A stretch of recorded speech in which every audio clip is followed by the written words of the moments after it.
Nos episódios anteriores, duas certezas caíram. Primeiro, descobrimos que os nossos sentidos enganam. Depois, que a matéria está em movimento constante e ainda assim permanece unida. Mas agora surge um problema ainda mais perturbador. E se tentar entender o que está a acontecer for exatamente o que atrapalha o avanço da ciência? Houve um momento em que os pesquisadores perceberam algo desconfortável. As melhores teorias nem sempre eram as mais convincentes, eram as que batiam com as medições, mesmo que ninguém soubesse explicar o porquê. Foi assim que a química mudou para sempre. Durante muito tempo, compreender significava imaginar mecanismos, criar imagens mentais, descrever o que estaria a acontecer por trás das cortinas invisíveis. O problema, muitas dessas explicações eram bonitas, elegantes e completamente erradas. Enquanto isso, medições cada vez mais precisas começavam a revelar padrões que nenhuma filosofia previa. A ciência entrou em conflito consigo mesma.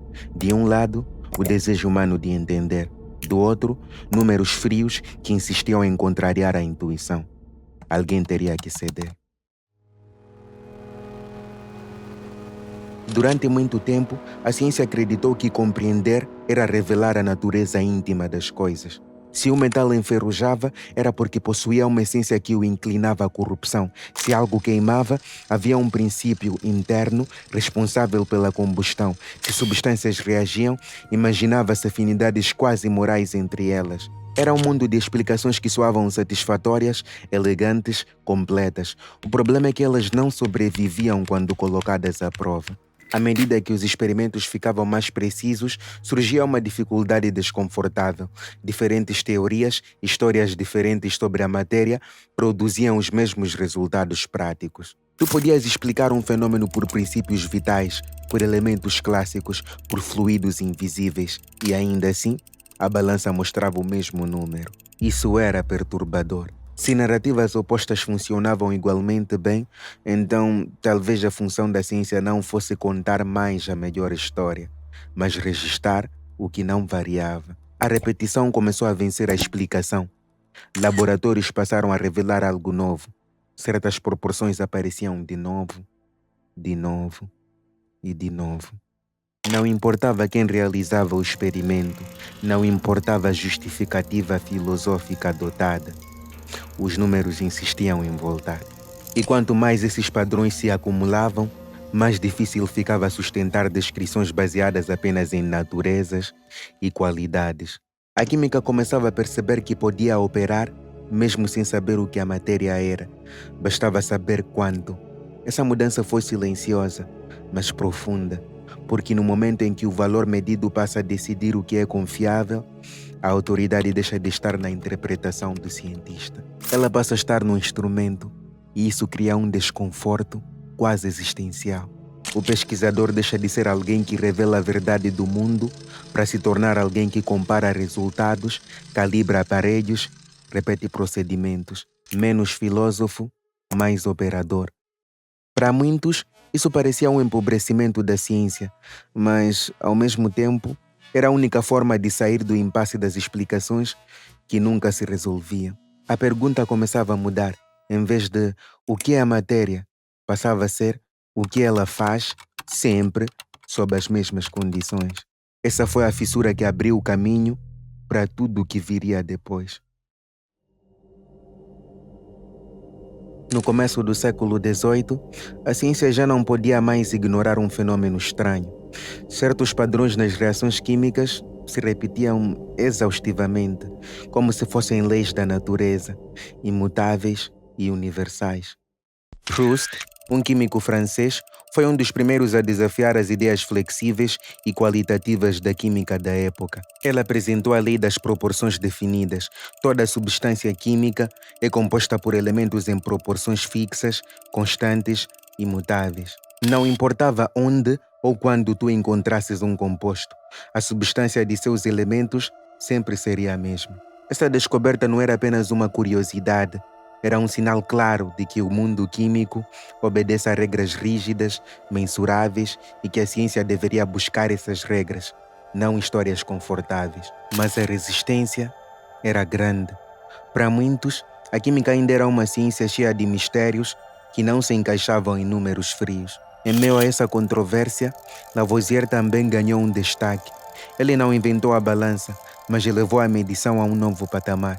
E como mostramos no início dessa série, com seus métodos rigorosos, ele demonstrou que, nas reações químicas, a massa dos reagentes era igual à massa dos produtos, a famosa lei da conservação da massa. Claro, isso foi uma ruptura enorme. A química deixou de ser apenas uma mera especulação para virar uma ciência quantitativa e experimental. Passou a não importar apenas a interpretação, mas também o dado preciso, a medição repetível. E assim, passou a se abandonar a química dos humores e das qualidades ocultas para se dar lugar à química dos números, da precisão e da previsibilidade. Mas essa transformação não foi simples nem rápida. A comunidade científica se dividia entre os que abraçavam essa nova realidade e os que rejeitavam, preferindo as explicações tradicionais. Mesmo com os avanços, ainda havia dúvidas profundas. Como entender o que estava por trás dessas leis? Como explicar sem modelos atômicos consolidados o porquê dessas proporções fixas? E o que significa, afinal, medir sem entender? Essas questões abriram um abismo entre o que a ciência podia quantificar e o que ainda não conseguia explicar. Foi uma tensão produtiva que empurrou a química para caminhos revolucionários e que revelava algo fundamental, que medir poderia ser mais importante e mais confiável do que entender, pelo menos por enquanto. Enquanto as balanças ficavam cada vez mais precisas e as tabelas de massas se organizavam, a química vivia um paradoxo. A ciência dominava o como das reações, as proporções exatas, as massas envolvidas, os volumes medidos, mas ainda tropeçava no porquê. Esse abismo entre a medição e o entendimento gerou um terreno fértil para debates, dúvidas e controvérsias. Por um lado, cientistas como Dalton deram um passo audacioso. Ele propôs, no início do século XIX, que a matéria era feita de átomos, cada um com a sua característica. Dalton elaborou a teoria atômica, que explicava racionalmente as proporções fixas encontradas nas substâncias químicas. Mas, por outro lado, essa teoria enfrentou resistência. Muitos ainda consideravam os átomos como uma hipótese, uma ferramenta útil, mas sem comprovação direta. Além disso, não havia consenso sobre o que eram exatamente esses átomos, como eles se organizavam, por que eles se combinavam em certas proporções e como explicar as forças que os mantinham unidos. Enquanto isso, os cientistas continuavam a registrar dados cada vez mais exatos, tabelas de massas atômicas, volumes gasosos, calorimetria, acumulando um arsenal de informações que pareciam apontar para um mecanismo invisível. Mas o entendimento pleno, a explicação definitiva para a estrutura da matéria, ainda escapava. A química estava vivendo uma fase de ouro da medição. Cada detalhe era anotado, quantificado, verificado. Mas, ao mesmo tempo, caminhava numa estrada onde o sentido mais profundo das coisas permanecia obscuro. Foi uma época marcada por tensões produtivas entre o empirismo e a teoria, entre os dados rigorosos da balança e a ausência de um modelo claro. E essa tensão foi essencial para que, algumas décadas depois, novos cientistas como Mendeleev e outros emergissem, trazendo padrões e sistemas que organizavam esse conhecimento fragmentado. Assim, a química estava no ponto mais alto de uma revolução, pronta para sair de um campo de números frios e entrar no universo de explicações estruturais e conceituais. Mas antes disso, ainda era preciso aceitar que, para avançar, medir muitas vezes valia mais do que entender.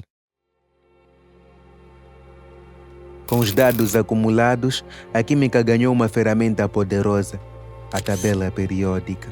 Mendeleev, no início do século XIX, não só organizou os elementos conhecidos de forma sistemática, mas previu a existência e as propriedades de elementos ainda não descobertos. Esse feito mostrou que, mesmo com lacunas no entendimento, a precisão da medição permitia construir modelos robustos e úteis. Mendeleev acreditava na importância da organização racional dos dados, mesmo antes de saber exatamente como os átomos se comportavam. Enquanto isso, outros cientistas avançavam no estudo das propriedades dos elementos e das substâncias. Por exemplo, o estudo da espectroscopia permitiu analisar a luz emitida por átomos e moléculas, revelando características únicas e levando à ideia de níveis de energia. Essa técnica abriu caminho para a física atômica, embora seus significados profundos ainda estivessem sendo decifrados. Nessa época, também crescia a tensão entre os defensores do modelo clássico da química, focado em propriedades e experimentos, e os pioneiros da física quântica, que começavam a questionar as bases tradicionais. O salto conceitual que viria no século XX mostraria que medir era fundamental, mas entender a estrutura e o comportamento da matéria exigia um olhar mais profundo e ousado. Assim, o final do século XIX e o início do século XX foram uma ponte entre a era das medições e a era do entendimento estrutural. A química preparava o terreno para uma transformação que mudaria para sempre a forma de pensar a matéria. No final das contas, a verdadeira revolução não veio só de medições precisas, mas da sistematização do método científico. Claro, a capacidade de medir com rigor abriu portas, mas isso só ganhou valor real quando os cientistas começaram a questionar, testar hipóteses e a buscar explicações para os dados que coletavam. E foi assim que a química deixou de ser um acúmulo de dados desconexos para se tornar uma ciência organizada, capaz de prever e explicar fenômenos. Personagens como Ostwald e Arrhenius foram fundamentais para essa transição. Eles defendiam que a química deveria ser uma ciência quantitativa, baseada em medições e experimentação rigorosa. Enquanto isso acontecia, a física quântica começou a influenciar profundamente essa química, trazendo novas formas de entender o átomo e suas interações. Esse diálogo entre medir e entender, entre química e física, é o que impulsiona o avanço científico até hoje. Por isso, medir se tornou mais importante do que simplesmente entender. Ou melhor, a medição confiável tornou-se a base indispensável para o verdadeiro entendimento. Sem esse alicerce, qualquer teoria seria apenas especulação. E é esse equilíbrio delicado entre os dados precisos e interpretações profundas que molda a química moderna. Agora, mais do que nunca, entender a matéria exige olhar para além do que se pode medir, mas nunca esquecer que a medição é o ponto de partida. Ao longo da história, a química deu um salto quando percebeu que não bastava só tentar entender a matéria.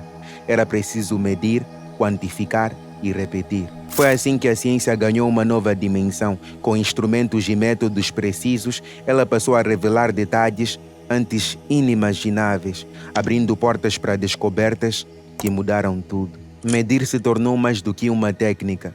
Virou uma forma de enxergar o invisível, de controlar o que parecia caótico. E essa precisão, esse rigor, que faz da química uma ferramenta poderosa para explicar o mundo e transformar o nosso dia a dia. E agora, mais do que nunca, a pergunta não é só porquê, mas como podemos provar e usar o que descobrimos.